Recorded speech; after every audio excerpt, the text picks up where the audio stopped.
હું છું ને તમને પુરુષના મનની વ્યથા કહેવા માંગુ છું. પુરુષ જ્યારે પરણે છે ને ત્યારે એના પર ઘણી બધી જવાબદારીઓનો ભાર આવી જતો હોય છે. એના માટે પણ આ બધું નવીન જ હોય છે. એને પણ કોઈને સમજવા અને સમજાવવા એ બંને વસ્તુ એના માટે પણ એટલી જ સંઘર્ષ કરતી હોય છે જેટલી સ્ત્રીને થતી હોય છે. એને આર્થિક રીતે એને બધી જ જવાબદારીઓ ઉપાડવાની છે. ઘણી વાર તો એ જવાબદારીઓ ઉપાડતા ઉપાડતા છે ને સ્વયં થાકી જતો હોય છે. ક્યારેક તો એ હારી જતો હોય છે, પરંતુ એ કોઈને કહી નથી શકતો. સમયાંતરે પુરુષ જ્યારે પિતૃત્વ ધારણ કરે છે ને ત્યારે એના મનમાં પણ ઘણા બધા પ્રશ્નો ઉઠતા હોય છે. એને પણ સ્વયંના બાળકનું ભવિષ્ય ઘડવાની એક મોટી જવાબદારી એના ઉપર આવી હોય છે. એ પણ એના બાળકને સારું એવું ભવિષ્ય આપવા માટે એની આખી જિંદગી એની એ જવાબદારીઓમાં એ કાઢી લે છે. એની સ્વયંની ઈચ્છાઓ, સ્વયંના શોખ એ બધું ક્યાંક ને ક્યાંક એ વિસરી જાય છે. એને જ્યારે પોતાના માટે કંઈક કરવાની ઈચ્છા થાય છે ને ત્યારે એ શાંત પડી જાય છે. ત્યારે એ 2 મિનિટ વિચારે છે, મારે તો મારા બાળકો માટે અને મારે ઘરમાં જવાબદારીઓ મારે કરવાની છે. અત્યારે તો મારે કશું બીજું વિચારવું એ અશક્ય છે એવું ક્યાંક એને મનમાં લાગ્યા કરતું હોય છે. ક્યારેક તો એની પત્ની પણ છે ને એને આમાં સમજી નથી શકતી.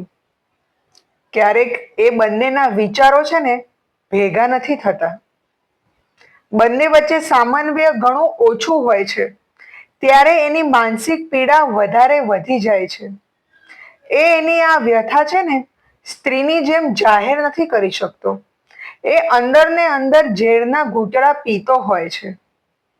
પુરુષ પણ રડી નથી શકતો, પરંતુ એ મનથી તૂટી જાય છે. જ્યારે એની પત્ની પણ એને સમજી નથી શકતી ને ત્યારે એના ભારણ હેઠળ એની જિંદગી એ કાઢી રહ્યો હોય છે. જ્યારે આ બધું એના જીવનમાં ચાલતું હોય છે ને તો ક્યાંક ને ક્યાંક શારીરિક રીતે પણ એની સ્વાસ્થ્ય કથળતું હોય છે. અને જ્યારે આપણે માનસિક રીતે થાકી ગયા હોય ને તો શારીરિક આપણું સ્વાસ્થ્ય કથળી જ જાય છે.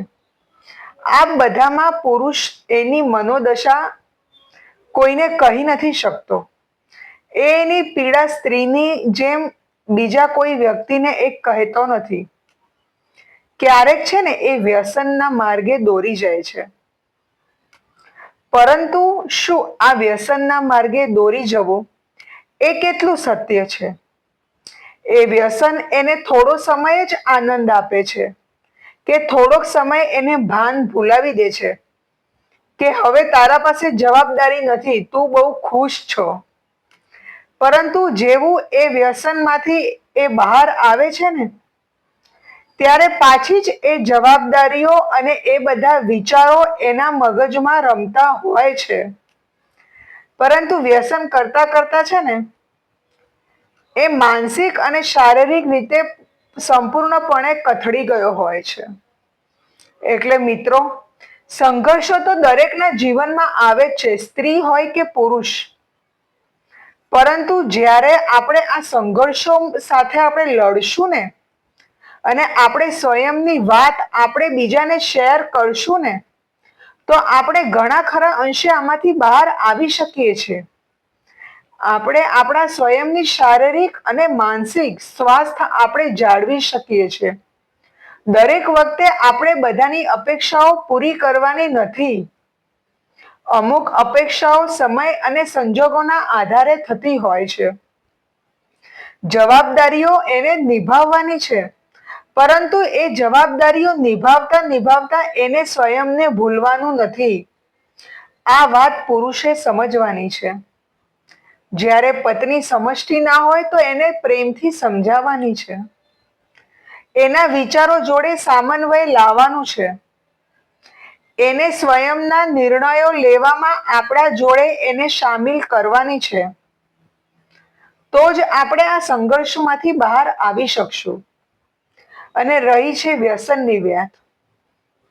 કોઈ પણ જાતનું વ્યસન એ આપણને થોડીક વાર માટે સારું લાગે છે, પરંતુ જ્યારે આપણે ભાનમાં આવીએ છીએ ને, ત્યારે સત્યતા એ જ હોય છે કે સંઘર્ષની એ ક્યારે વિસરાતી નથી. થોડોક સમય એ દેખાતી નથી, પરંતુ એ હોય જ છે. એટલે ગમે તેવો જીવનમાં સંઘર્ષ આવે ને મિત્રો, પણ વ્યસન ના કરતા. સંઘર્ષથી તમે ક્યાંક હારી જશો ખરા, પરંતુ હારીને તમે પાછા બેઠા થશો. પરંતુ જો તમે એકવાર વ્યસનની આદતમાં પડી ગયા ને, તો તમે શારીરિક અને માનસિક રીતે તમે થાકી જશો. તમે તમારા જીવનથી હારી જશો. અને જો એકવાર આપણે જીવનથી હારી ગયા ને, તો પછી આપણે સ્વયં ઈચ્છા હશે ને તો પણ આપણે ઊભા થવું અશક્ય થઈ જશે.